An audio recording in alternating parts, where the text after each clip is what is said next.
રાજકોટના TRP game zone અગ્નિકાંડ બાદ રાજકોટ મહાનગરપાલિકા દ્વારા આડેધડ હોટેલો તથા રેસ્ટોરન્ટને મારવામાં આવેલ સીનને લઈને હોટેલ તથા રેસ્ટોરન્ટના ફેડરેશન ઓફ હોસ્પિટેલિટીના પ્રમુખ સહિતના આગેવાનો દ્વારા એક દિવસીય બંધ પાડી સરકાર સામે રોષ વ્યક્ત કર્યો છે.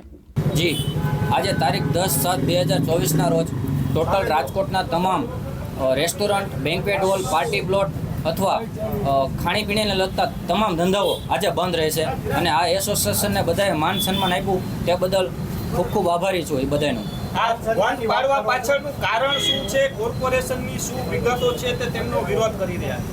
જી, આ બંધ રાખવા પાછળનું કારણ છે કે નાના યુનિટ છે જ્યાં કોઈ આગની શક્યતા નથી. જે 50x50માં જે રેસ્ટોરન્ટ ચાલુ હોય અથવા પાર્ટી પ્લોટ હોય, પાર્ટી પ્લોટમાં તો આજ સુધીમાં ગુજરાતમાં કોઈ એવો કિસ્સો નથી કે પાર્ટી પ્લોટમાં આગ લાગી હોય, તો એને પણ હેરાન કરવામાં આવે છે. બેન્ક્વેટ હોલમાં પણ હેરાન કરવામાં આવે છે. તો આ બધાના ફાયર એનઓસીના મામલે અને બીયુ પરમિશનના મામલે અત્યાર સુધી ચાલતું હતું, અત્યારે કેમ નહીં? એના કારણે આ બધા એક અધિકારીઓ કામ નવું આવ્યા છે અથવા તો એની ઈમાનદારી દેખાડવા કરે છે કે શું છે કંઈ ખબર નથી પડતી. અત્યાર સુધીમાં જે ચાલતું હતું તો એ કોના આધારે ચાલતું હતું? અત્યાર સુધી શું કાયદો નહોતો? મેહુલભાઈ, અત્યાર સુધી કાયદો નહોતો કે હતો તો અત્યારે સુધી શું અધિકારીઓને હપ્તા દેતા હતા હોટલ સંચાલકો કે શું છે? જી, અત્યાર સુધી તો ઠીક છે, પણ અત્યારે જે રેસ્ટોરન્ટ સીલ કર્યા ઠીક છે ને, અત્યાર સુધી ચાલતું હતું એની પાછળનું કારણ અમારે પણ જાણવું છે. જો અત્યારે કાયદો હવે અધિકારીઓને યાદ આવે છે તો હોટલ સંચાલકો હપ્તા દેતા હતા કે એને છૂટ આપતી હતી અત્યાર સુધી? જી, આપની વાત બિલકુલ સાચી છે. અત્યાર સુધીમાં જે કંઈ ચાલતું હતું તે એક અધિકારીઓની ગેરનીતિ હતી. અત્યારે અધિકારીઓ જે છે એ ઉપરથી પ્રેશર. કઈ રીતના અમને સ્પષ્ટ વાત કરો, કેટલા રૂપિયા હપ્તા લેતો તો એ સ્પષ્ટ આપો.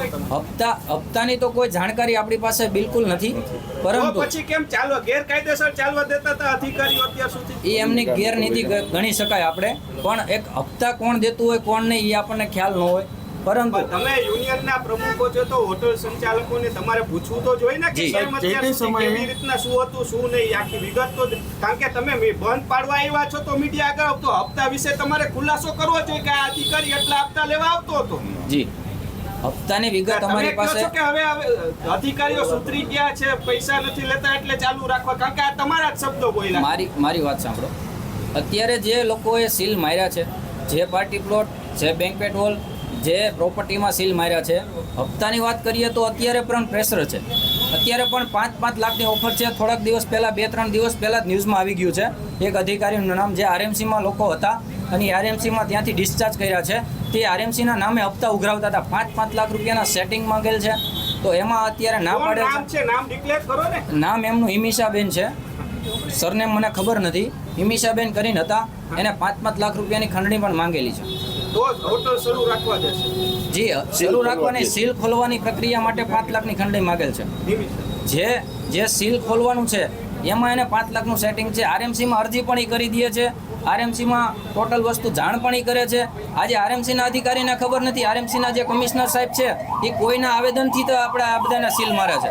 એવું નથી કે એના ધ્યાનમાં પ્રોપર્ટી છે. કોઈ નીચેનો એક માણસ છે એને ઇન્ફોર્મેશન કરે છે. જે ઇન્ફોર્મેશન કરે છે એ વ્યક્તિ શું કરે છે શું નહીં એ પણ કમિશનર જોતા નથી. જી, કહી શકાય કે અત્યારે એક દોડવું છે ને ઢાળ મળી ગયો છે, એટલે એ લોકોને કામ પણ બતાવવું છે અને હેરાન પણ કરવા છે. જી, અમે સ્વયંભૂ બંધનું એલાન કરેલ છે સાહેબ, અને જે રૂમને લગતી જે હોટલો છે કદાચ ચાલુ હોઈ શકે. જી, અમે સમજી શકીએ તો એની પાસે બધું લીગલાઈ જાય છે. હવે મેહુલભાઈ, તમારી માંગ શું છે? તમે બંધ પાડ્યું છે, ગઈકાલે કમિશનરને પણ કેટલાક લોકો તમારામાંથી મળ્યા હતા. માંગ શું છે હવે? જી, અમારી માંગ એ જ છે કે અત્યારે સીલ મારવાની પ્રક્રિયા ટોટલ ધોરણે બંધ કરે, ઇમરજન્સીમાં બંધ કરે. તમારે સીએમને રજૂઆત કરવી હોય તો સીએમને રજૂઆત કરો. આ બધું પ્રેશર સીએમઓમાંથી છે કે ક્યાંથી છે અમને તો ખ્યાલ જ છે, પણ અત્યારે આરએમસીના અધિકારી પાસે અમે જઈએ ત્યારે અમને કમિશનર સાહેબ પોતે 1986નો કાયદો સમજાવે છે.